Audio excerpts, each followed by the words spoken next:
Good morning, YouTube. How are you guys doing this morning? Xavier here shouting at you. Trying out a new helmet this morning. Happy birthday to me this week. The big 4-0. And my mom, always worried about my safety, has picked me up a new helmet, hoping that I'll start wearing a helmet full time. We'll just have to see how that goes, not making any promises. But got some nice functions on it I really like. I'll do a little video on it a little later and insert it here. Alright, I promised you guys some footage of my new helmet. In the video there a second ago, which will be a second ago for you, I called it a V-Strom. It's actually an Ice Storm. And I got it in the matte black. And every little fingerprint and everything shows up on the matte black, but I still like it. Pretty nice little helmet, pretty nice little setup. Got my GoPro mounted here on the front. And of course the microphone cord dangling down there where I don't have the GoPro in the mount at the moment. I'm pretty satisfied with it so far. I think it's going to be a pretty good helmet. I was thinking originally that it didn't have enough padding on the top inside, cushion padding, but I'm thinking now that's actually going to be a bonus because it's got like ridges, 3 ridges of padding, and I think that'll just help improve the airflow to keep the helmet from being so hot. Like I said, it does have the clear visor that opens, and it has a dial here that you can flip and roll, and drops down the sunglasses on the inside, if you can see them there. And so that's pretty nice, and I was thinking at first they didn't really come down far enough, but I think they're going to do pretty good. It has open and closed vents here. And they I like the way they swoop up there. It would help draw air in. Vents there. And then it's got the 2 vents on the back. And I like this helmet because it had a nose piece, a flat nose piece here, where it was very easy to mount my GoPro mount.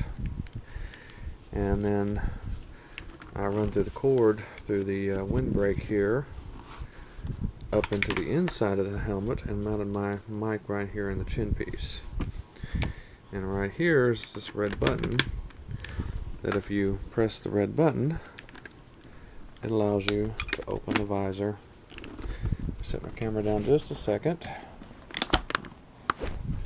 It allows you to open the visor and have the open-faced helmet. And I like it pretty well so far. And it was true to size for me. My other full-face helmet was an extra large, which I think I have a normal sized head. I wouldn't have really thought I needed an extra large, but that's what fit me the most comfortably. So I took the chance and ordered this one in extra large, and sure enough, it fit perfectly. And this facial mount does lock into place. It snaps and locks. And I got this on Amazon, or it was a gift from Amazon, I should say, at my request. Kind of hard to open this one-handed. This clear visor sometimes seems a little hard to open. I've just got my mic taped down in there right now. I don't know if you can see it.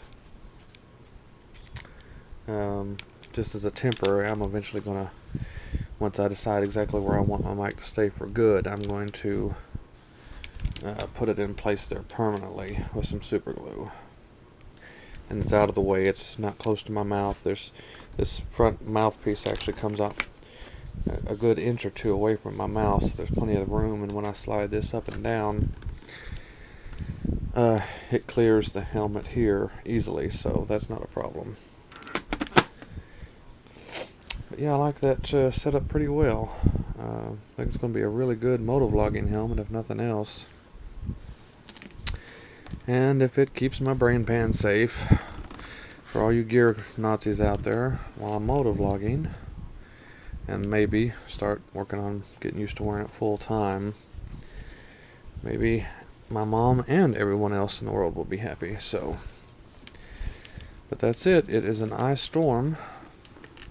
It was only about $70 on eBay, which is fairly cheap for a helmet. If I like this one and it works out real well, I may end up looking into a more expensive version of this helmet down the road with the frontal that'll open. And I may, like I said, replace this clear visor with a tinted visor. But in the flat black, like I said, shows up every little fingerprint, but I don't really like the solid black.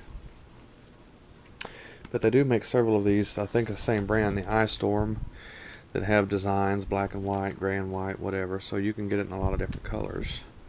And I just went with a matte black so it would match any bike that I decided to ride. I could have got the solid black and it would have been more like this plastic here, but I wanted the matte black. So, but that's it. The Ice Storm seems to be a pretty nice helmet. Oh, and there's vents here on the nose piece that open, you know, with this slider here. And the GoPro, when it's attached, blocks those a little bit, but not enough. I don't think it's really going to interfere with the airflow that much. And that's only when I have the GoPro actually attached. And that's my review of this helmet. If anything changes down the road, I'll add an update in one of my videos somewhere to say, well, it was a piece of junk, it broke after 2 days or whatever. But so far, I'm pretty pleased with the fit and feel of it. Now we'll get back to riding.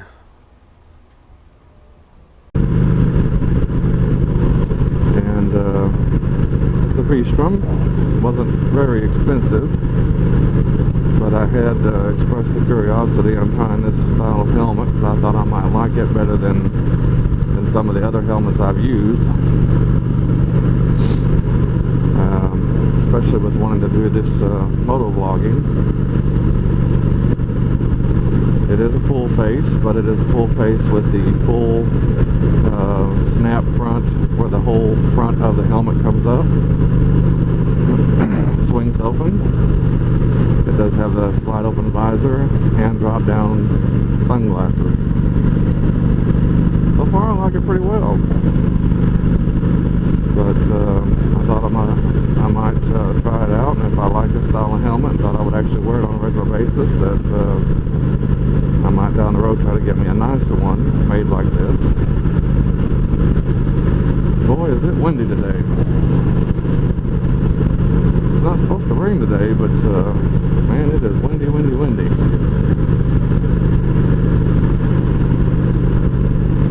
Yeah, so far I'm liking it, and this one had a place on the front of the chin where I could do the chin mount finally, so we're recording from the chin mount today. And being able to do the chin mount made it really easy to set up my microphone. We'll just have to see how the positioning is on that. And today might be kind of a false test because it is so windy today. It's kind of close to the front vents on the helmet, but I think it'll be okay. We'll just have to try it out and see.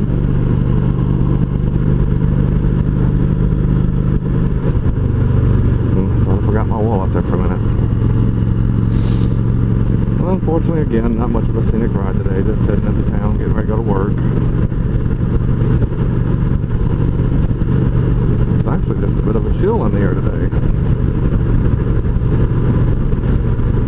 A lot of that probably has to do with the wind. The only thing though I can tell already is this seems to be pinching my cheek as I'm riding a little bit. That wouldn't be a problem per se if I wasn't talking, but as I'm talking it makes me feel like I'm trying to bite my cheek. So it may cause a little irritation there. And being able to do the chin mount is not nearly as obnoxious. Not nearly as obnoxious as having the GoPro mounted on top of the helmet or on the side of the helmet. It doesn't look nearly as weird.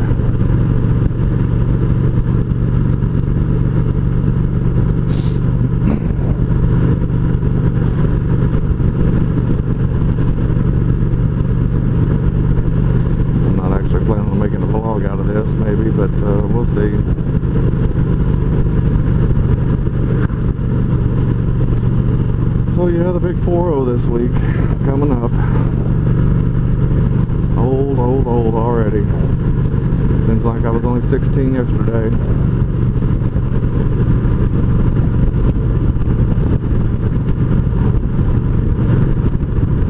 Got us a Harley guy out here in front of us.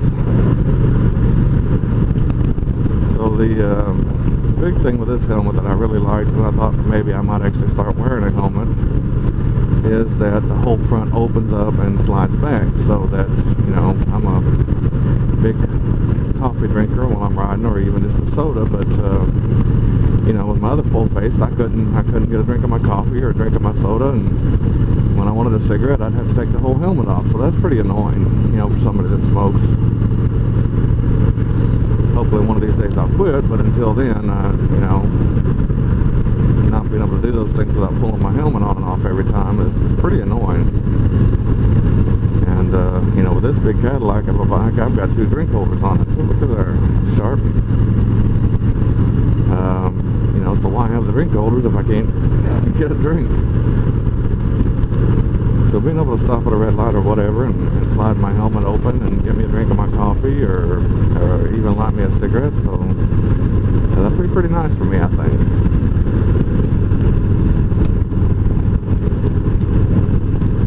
I still will miss the wind in my face, but you know, I could crack the visor.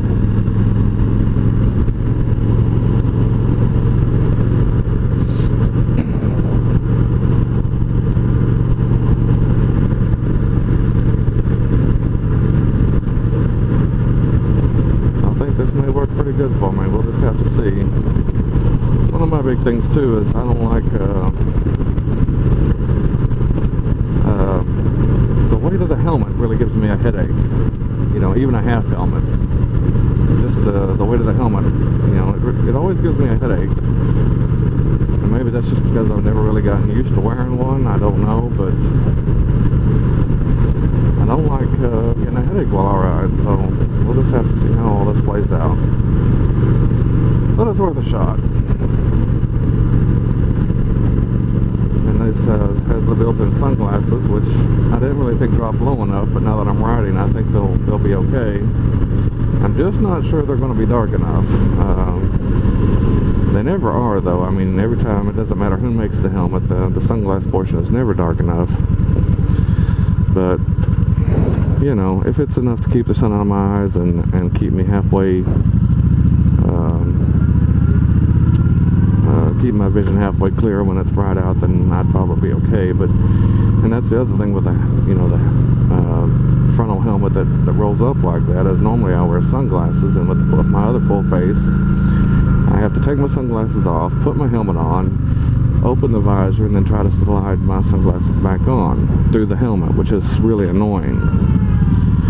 And with this one, I've learned that I will still have to take the sunglasses off, but then I can open up the full frontal helmet and put my sunglasses on with ease. So that'll be another nice feature.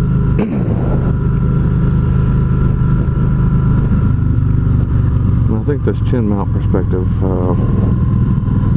will be pretty nice from what I could tell in my viewfinder with the GoPro app.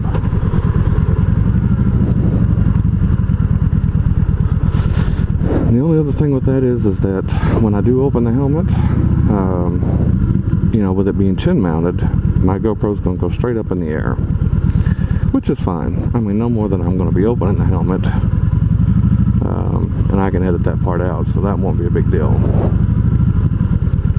Won't be a big deal. I don't think. Unless something just happens to happen at that particular moment when I've got it opened up, that will cause me to miss that.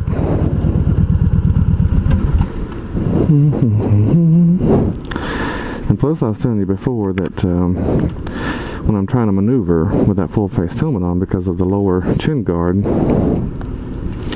I can't see my feet, and I have trouble with my placement with such a big bike.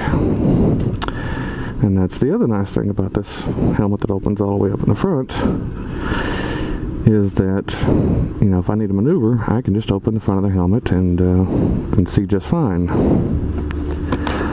So that'll be a nice bonus. But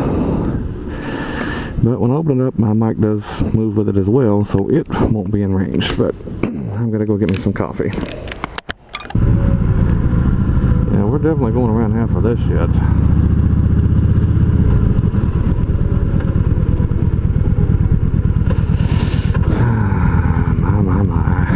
I'm already a minute late.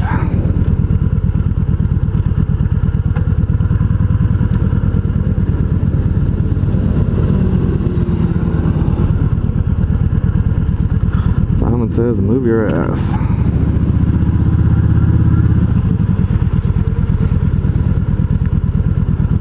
What the hell?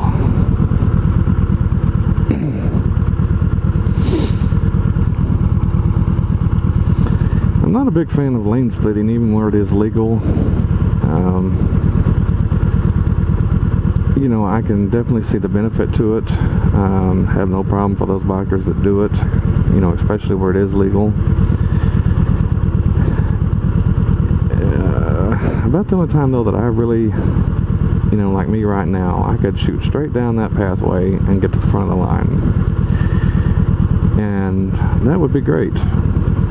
But that's about the only time that I think lane splitting really should be done is when traffic is stopped or crawling. And then you should only pass the vehicles at a very slow speed. You know, no more than 5 miles an hour above what the traffic is actually doing.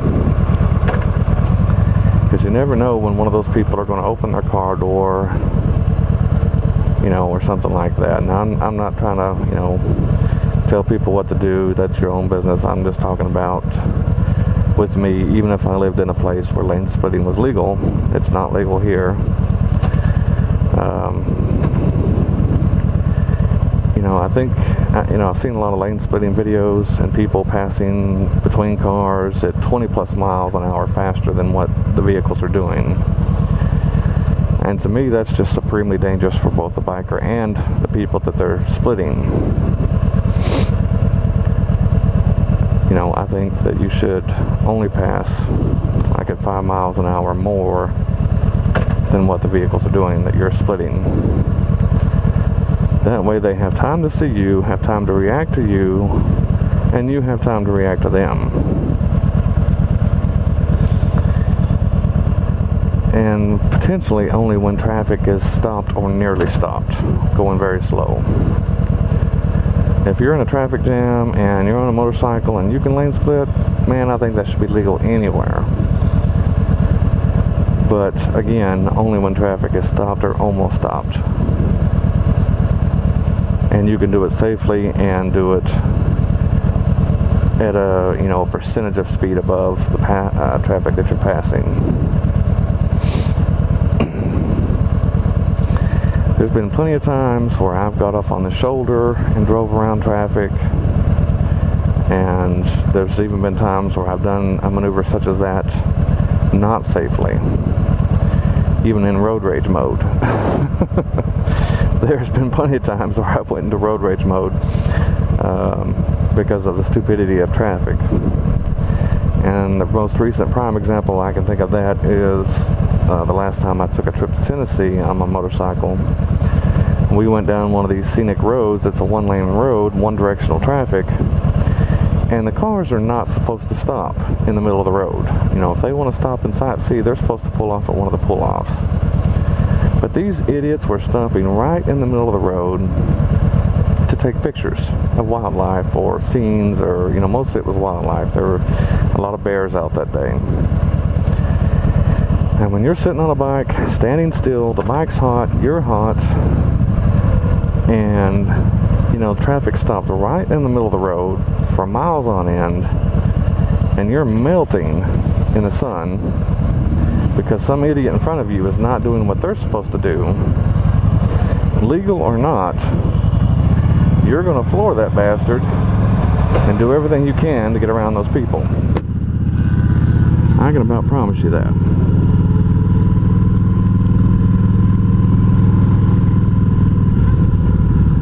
See, like this guy here, he's blocking me out because he's trying to get over.